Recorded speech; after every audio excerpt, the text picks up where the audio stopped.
Hello dear student, welcome to Aarti study point. इस video में हम जानेंगे क्लास 6 साइंस का NCERT chapter 9 the living organism characteristics and habitats.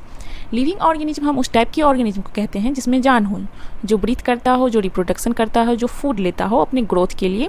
तो उस टाइप के सभी ऑर्गेनिज्म, छोटे से बड़े ऑर्गेनिज्म तक लेकर सभी लिविंग ऑर्गेनिज्म में आता है। तो इस वीडियो में हम लिविंग ऑर्गेनिज्म के कैरेक्टरिस्ट क्या होता है, उसका हैबिटेट्स क्या होता है, उसके बारे में हम जानेंगे। हैबिटेट्स का मतलब होता है कि जैसे अलग अलग टाइप के एनिमल्स जो होते हैं वो अलग अलग प्लेस पे रहते हैं। कुछ एनिमल्स जो होते हैं वो ठंडी इलाका में रहते हैं, कुछ एनिमल्स जो होते हैं वो गर्म इलाका डेजर्ट में रहते हैं, कुछ ऑर्गेनिज्म जो होते हैं वो वाटर में होता है, कुछ ऑर्गेनिज्म प्लेन पे रहता है। तो इस टाइप के जो अलग अलग जिसका रहने का जगह है, तो उसी जगह को हम उस टाइप के एनिमल्स के लिए हैबिटेट्स बोलेंगे। तो स्टार्ट करते हैं। Paheli and Boojho went on vacation to many place of interest.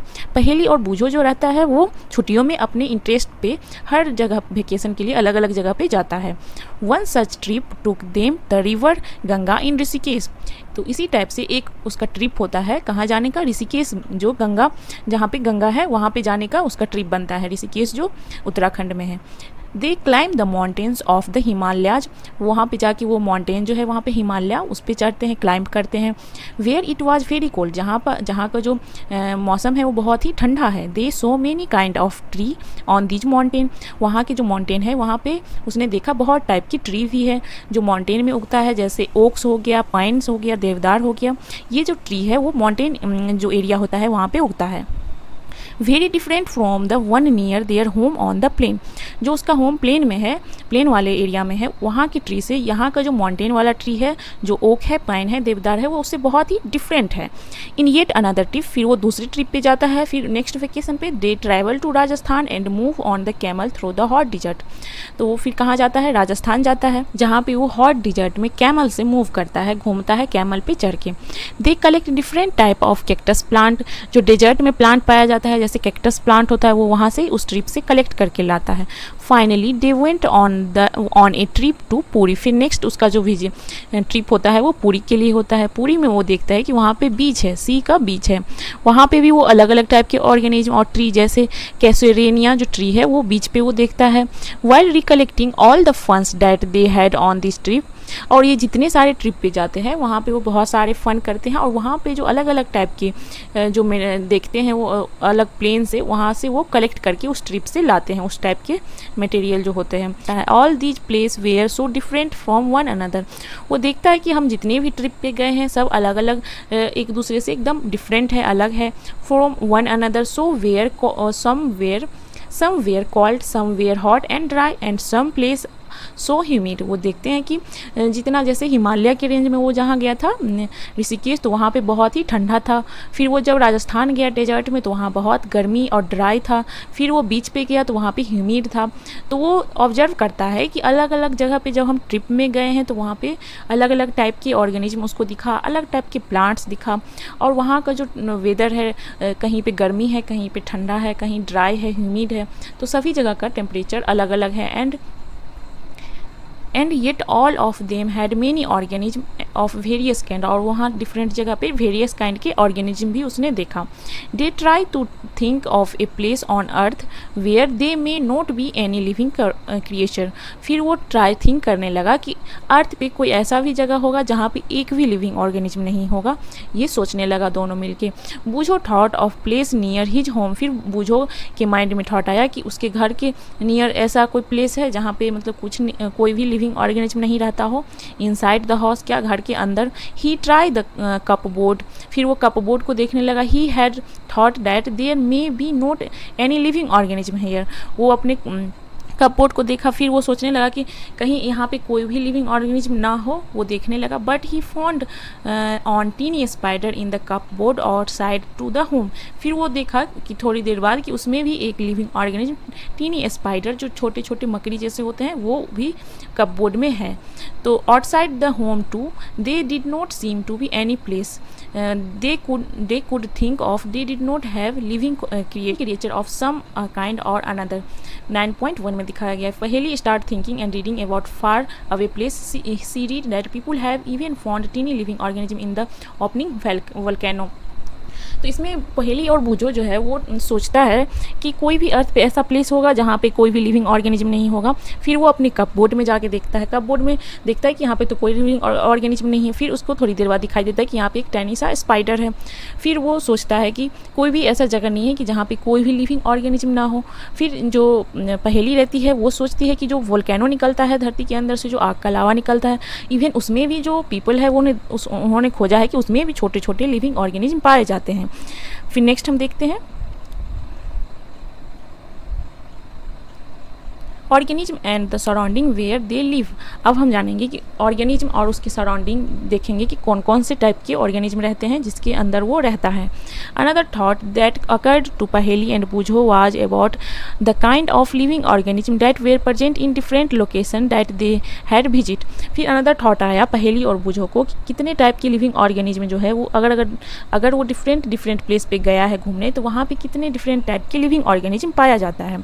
The desert had camels, desert में उसने कैमल को पाया। The mountain had goat and yak, mountain में वो अलग टाइप के एनिमल्स देखा, गॉट और याक को। पूरी में उसने देखा क्रैब्स को जो बीच पे पाया जाता है, और वेराइटी ऑफ फिश भी उसने पूरी के बीच पे देखा कि फिशरमैन अपने सी से निकाल रहा है। And then there did seem to be some creature like ant that were present in all these different type of location। फिर उसने ऑब्जर्व किया कि एक जो क्रिएचर है जैसे एंट होता है, वो सभी टाइप के जो प्लेस पे वो घूमा डिफरेंट लोकेशन पे, माउंटेन वाला में, डेजर्ट में और सी बीच पे, जो एंट जो है वो तीनों टाइप जो लोकेशन है वहाँ पे पाया गया। This kind of plants found in each of region were so different, और प्लांट्स भी डिफरेंट लोकेशन पे अलग अलग था of the other region. What about the surroundings, ने पाया कि अलग अलग टाइप के प्लांट्स भी डिफरेंट रीजन में अलग अलग होता है। तो अब सराउंडिंग के बारे में जानना चाहता है कि क्या मतलब वहाँ के अलग अलग सराउंडिंग में वहाँ पे क्या रीजन में डिफरेंट है। वेयर दे सेम, क्या उसका सराउंडिंग भी सेम है, ये उसने सोच रहा था पहेली और बूझो। अब हम आएंगे एक्टिविटी 1 में। Let us start with a forest. Think of all the plant, animal and object that can be found there. तो हमें सबसे पहले स्टार्ट करना है फॉरेस्ट से, कि फॉरेस्ट में किस टाइप के प्लांट होते हैं, एनिमल्स किस टाइप के होता है, और ऑब्जेक्ट्स किस किस टाइप के जो होते हैं वो फॉरेस्ट में पाया जाता है। List them in column 1 table 9.1। List thing animal and plants found in the other region that are also so in table 9.1 में दिया गया है।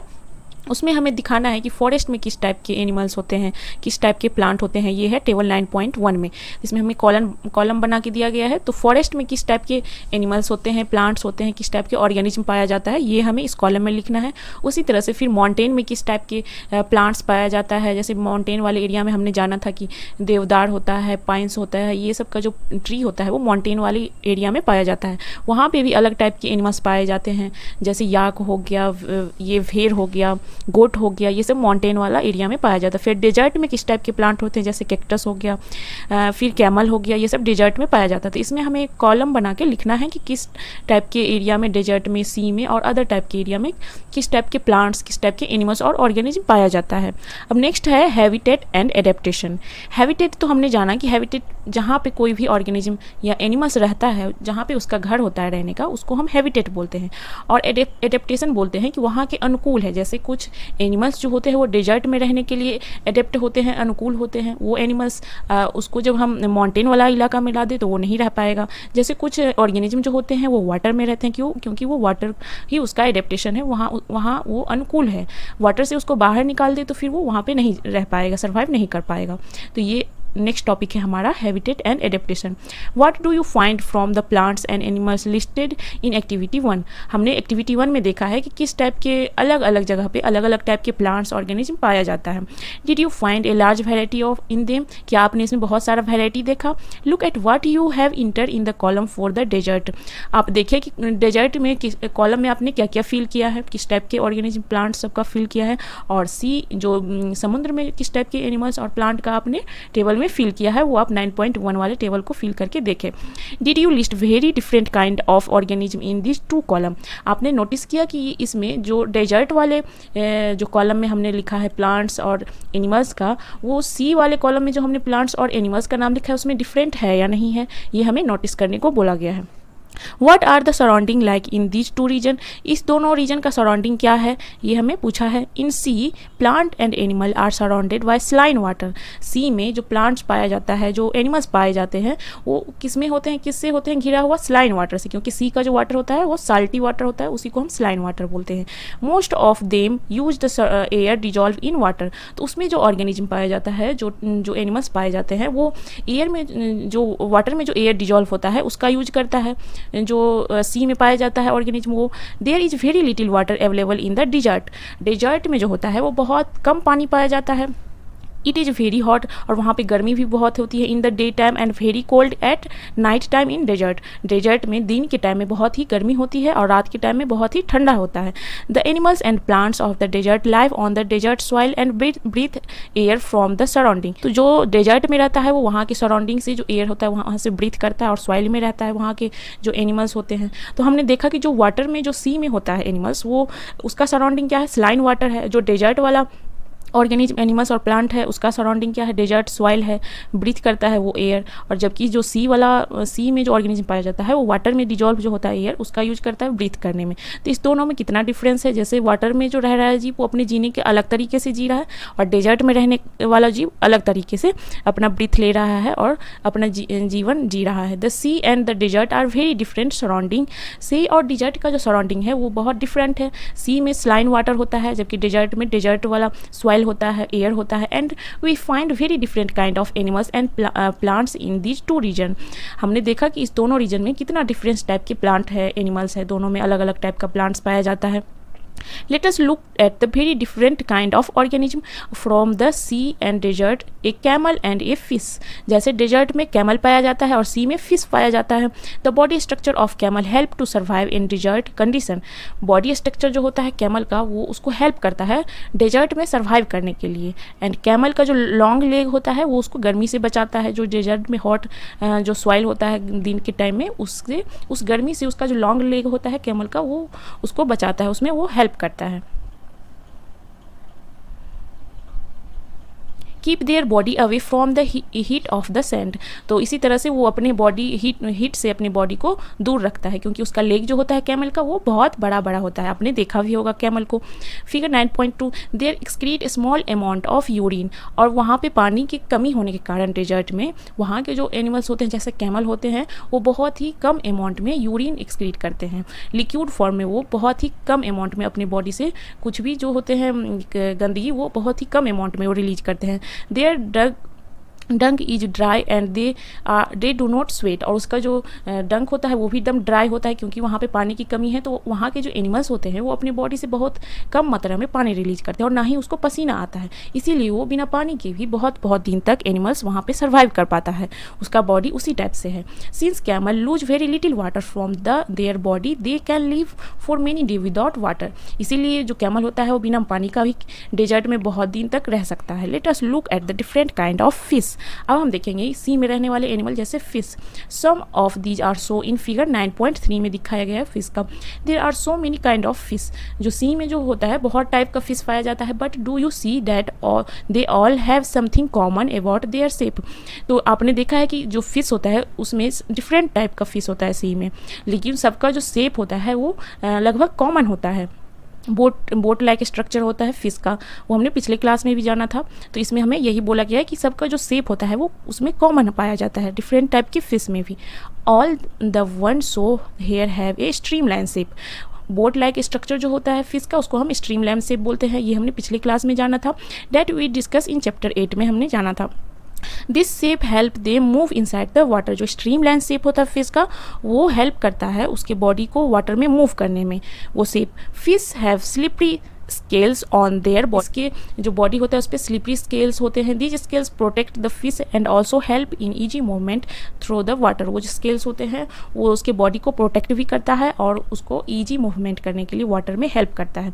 तो हमने देखा कि किस तरह से डेजर्ट के एनिमल्स को उसका बॉडी उसी टाइप से होता है जो डेजर्ट में वो रह सकता है, जैसे कैमल जो हो गया गर्मी के कारण उसके बॉडी लेग जो होता है बहुत ही ऊँचा होता है, उसको गर्मी उतना फील नहीं करवाता है वो ऊँचे वाले लेग के कारण, फिर वो अपने बॉडी से वाटर बहुत ही कम मात्रा में रिलीज करता है, यूरिन भी बहुत ही कम एक्सक्रीट करता है, डग्स उसका ड्राई होता है और पसीना उसको आता नहीं है। इसके कारण वो बिना पानी के भी डेजर्ट में बहुत दिन तक सर्वाइव कर सकता है। फिर वैसे ही अगर हम फिश को देखते हैं जो वाटर में रहता है, तो उसका बॉडी भी उसी टाइप से है। उसका बॉडी स्ट्रीमलाइन शेप है, जिसके कारण वो वाटर में ईजिली स्विम कर पाता है। उसके बॉडी पे स्लिपरी स्केल्स होते हैं जो उसके बॉडी को प्रोटेक्ट करते हैं और मोमेंट में भी स्विम करने में भी उसको हेल्प करते हैं। We discuss in chapter 8 that fish have flat fins. हमने पिछले चैप्टर में ही जाना था कि फिश में क्या होता है, फिन्स होता है फ्लैट वाला और टेल्स होता है जो उसको जो डायरेक्शन दिखाने में, change direction and keep their body balance in water में हेल्प करता है।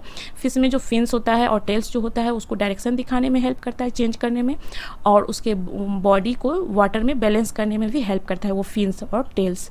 Gills present in the fish help them to use oxygen dissolve in water. और फिश ब्रीथ कैसे लेता है वाटर में, तो फिश में एक गिल्स होता है जो वाटर में जो ऑक्सीजन डिजॉल्व होता है उसका मतलब वो ब्रीथ करने में उसको हेल्प करता है। गिल्स के हेल्प से ही वो वाटर में जो डिजॉल्व ऑक्सीजन है उसको यूज करता है ब्रीथिंग में। जैसे हम लोग का नोज है, हम नाक से सांस लेते हैं, ब्रीथ करते हैं, वैसे ही उसका गिल्स है जो उसके वाटर में डिजॉल्व ऑक्सीजन है उसका यूज करने में हेल्प करता है गिल्स, जो फिश में प्रेजेंट होता है। मोस्टली एक्वेटिक जो ऑर्गेनिज्म होते हैं उस सब में गिल्स पाया जाता है। We see that the feature of a fish help it's to live inside water and the feature of the camel help it's to survive in a desert। तो हमने देखा कि जो फिश है वो उसका जो बॉडी है उसके अंदर जो फीचर है वो उसको इनसाइड वाटर में रहने के लिए हेल्प करता है। उसी तरह से जो कैमल का जो फीचर है, उसके बॉडी का जो फीचर है जो उसको डेजर्ट में सर्वाइव करने में हेल्प करता है। फिगर में हम देख लेते हैं किस तरह से कैमल का लेग देखो कितना बड़ा बड़ा होता है, जो उसके ग्राउंड से थोड़ा ऊँचा होता है, उसके कारण हीट का असर उसके बॉडी पर उतना ज़्यादा नहीं पड़ता है। और ये हो गया फिश, ये डिफरेंट टाइप के फिश है, कलरफुल फिश, लेकिन इसका जो शेप है वो सेम ही है लगभग ऑलमोस्ट, क्योंकि इसका शेप जो स्ट्रीमलाइन बोट लाइक स्ट्रक्चर है जो इसको वाटर में स्विम करने में हेल्प कराता है। have taken only two examples from a very wide variety of animals and plants that live on the earth। हमने तो सिर्फ दो वैरायटी के एनिमल्स लिए हैं, फिश और कैमल को, लेकिन अर्थ पे बहुत ही ज़्यादा वैरायटी में ऑर्गेनिज्म पाए जाते हैं, प्लांट्स पाए जाते हैं, एनिमल्स पाए जाता है। In all these variety of organism we find that they have certain feature that help them live in surrounding in which they are normally found. इन सभी फीचर जो सभी टाइप के एनिमल्स जो होते हैं अपने सराउंडिंग के हिसाब से उसके बॉडी का फीचर होता है जो उसको उस सराउंडिंग में सर्वाइव करने में हेल्प करता है। The presence of specific feature और certain habit which enable an organism to live naturally in place is called adaptation. तो यही जो फीचर होता है एनिमल्स के अंदर जो अपने सराउंडिंग के हिसाब से उसका बॉडी में अलग टाइप का फीचर पाया जाता है। जैसे वाटर वाले एनिमल्स में अलग फीचर होता है, वाटर में रहने के लिए गिल्स पाया जाता है। फिर जो अर्थ पे रहता है उसका अलग फीचर है, बॉडी उसका अलग टाइप का एडेप्ट दिखाता है नेचर के प्रति, अपने सराउंडिंग के प्रति। उसी टाइप से जो माउंटेन एरिया में रहता है उस टाइप के प्लांट्स और एनिमल्स भी उसके बॉडी उसी टाइप का फीचर रहता है उसके अंदर। तो इस जो सभी टाइप के एनिमल्स में जो अलग अलग टाइप के फीचर होते हैं अपनी सराउंडिंग में सर्वाइव करने के लिए, उसी को हम एडेप्टेशन बोलते हैं। Adaptation of organism differ depending on their place. Adaptation जो है सभी टाइप के जो एनिमल्स है अलग अलग प्लेस के आधार पे उसका एडेप्टेशन अलग अलग हो सकता है। वो डिपेंड करता है कि वो किस टाइप के सराउंडिंग में रह रहा है। That is why a fish can not live out of water and camel can not live in sea. इसीलिए जो फिश है वो बिना पानी का जी नहीं सकती और कैमल जो है वो पानी के अंदर जी नहीं सकता क्योंकि वो अर्थ पे रहता है। तो ये होता है एडेप्टेशन। एडेप्टेशन होता है कि जो जहाँ पे उसका सराउंडिंग है उसी टाइप से उसका बॉडी उसका फीचर रहता है, तो वो वहाँ पे रहने के लिए सर्वाइव करने के लिए उसका बॉडी हेल्प करता है। तो वो अलग टाइप के सराउंडिंग में फिर नहीं जी सकता है। जैसे फिश को हम वाटर से बाहर निकालेंगे तो वो मर जाएगी और कैमल भी वाटर में नहीं रह सकती है। The place where organism live is called habitat. और जिस प्लेस में जिस सराउंडिंग में कोई भी ऑर्गेनिज्म रहता है तो उस प्लेस को उसका हैबिटेट बोलते हैं। Habitats mean dwelling. Habitats mean होता है हैबिटेट्स मीन्स ए ड्वेलिंग प्लेस, मतलब हैबिटेट्स मीन होता है उसका घर। द हैबिटेट्स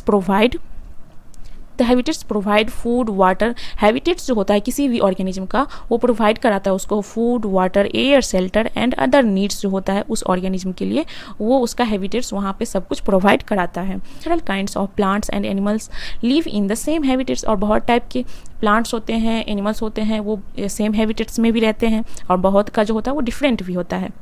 तो हैबिटेट्स मीन्स हमने जाना कि घर जिस टाइप के ऑर्गेनिज्म जिस टाइप की जगह पे रहता है उसका सराउंडिंग जो है वही उसका हैबिटेट है, जहाँ से उसको फूड मिलता है, वाटर मिलता है, एयर मिलता है और अदर नीड्स जहाँ से उसका पूरा होता है वही उस ऑर्गेनिज्म का हैबिटेट्स कहलाता है। एडेप्टेशन वो होता है जिसमें कोई भी ऑर्गेनिज्म अपने सराउंडिंग के अनुसार उसके बॉडी का फीचर होता है तो वो उसका एडेप्टेशन कहलाता है। जैसे कोई भी ऑर्गेनिज्म वाटर में रहता है तो उसका बॉडी का फीचर उसी टाइप से होता है, वो वाटर के बाहर नहीं जी सकता, तो उसका एडेप्टेशन वाटर हो गया। Several kind of plants and animals live in the same habitats. The plants and animals that live on the land are said to live in terrestrial habitat. जो plants और animals land पे होता है उसको terrestrial habitats बोलते हैं। Some example of terrestrial habitats are forest, grassland, desert, coastal, mountain region। ये सब terrestrial habitats में होता है। इस टाइप की जो एरिया में इस टाइप के एरिया में जो भी एनिमल्स और प्लांट्स पाए जाएंगे उसका हैबिटेट्स टेरेस्ट्रियल हैबिटेट्स होगा जो लैंड पे होगा। On the other hand the habitats of plants and animal that live in water are called aquatic habitats. और जो एनिमल्स और ऑर्गेनिज्म वाटर में रहता है तो उसका हैबिटेट एक्वेटिक हैबिटेट हो गया। जैसे एक्वेटिक हैबिटेट का एग्जांपल है लेक, रिवर एंड ओशियंस, ये सब एग्जांपल है किसका एक्वेटिक हैबिटेट का। और टेरेस्ट्रियल हैबिटेट्स में जो लैंड वाला एरिया आ गया जैसे डेजर्ट आ गया, लैंड आ गया, कोस्टल आ गया, बीच आ गया, ये सब टेरेस्ट्रियल हैबिटेट में है। इसमें जो लैंड पे रहने वाला ऑर्गेनिज्म है वो टेरेस्ट्रियल हैबिटेट होता है उसका। और जो एक्वेटिक हो गया इसमें लेक, रिवर, ओशियंस और इसका एग्जाम्पल हो गया एक्वेटिक हैबिटेट का। There are large variation among terrestrial habitat like forest, grassland, desert, coastal and mountain region located in different part of the world. The organism, both plant and animals living in a habitat are its biotic component. जो इस habitat में जैसे plants हो गया, animals हो गया, वो रहता है habitat में, वो सभी biotic component में आता है। The non living things such as rock हो गया, सॉइल हो गया, एयर हो गया और वाटर, ये एबायोटिक कंपोनेंट में आता है। तो हमने जाना कि बायोटिक और एबायोटिक। बायोटिक में जितने भी लिविंग ऑर्गेनिज्म हैं जैसे एनिमल्स हो गया, प्लांट्स हो गया, वो सभी बायोटिक कंपोनेंट में आता है।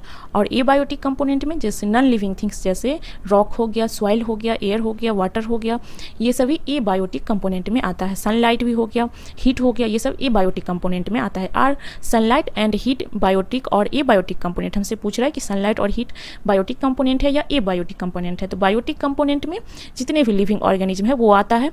और बायोटिक कंपोनेंट में नॉन लिविंग ऑर्गेनिज्म जैसे रॉक हो गया, सॉइल हो गया।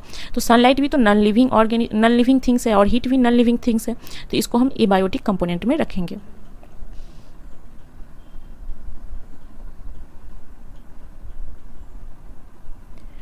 We know that some plant grow from seed. हम जानते हैं कि कुछ प्लांट जो होते हैं वो कहाँ से ग्रो करते हैं, सीड से।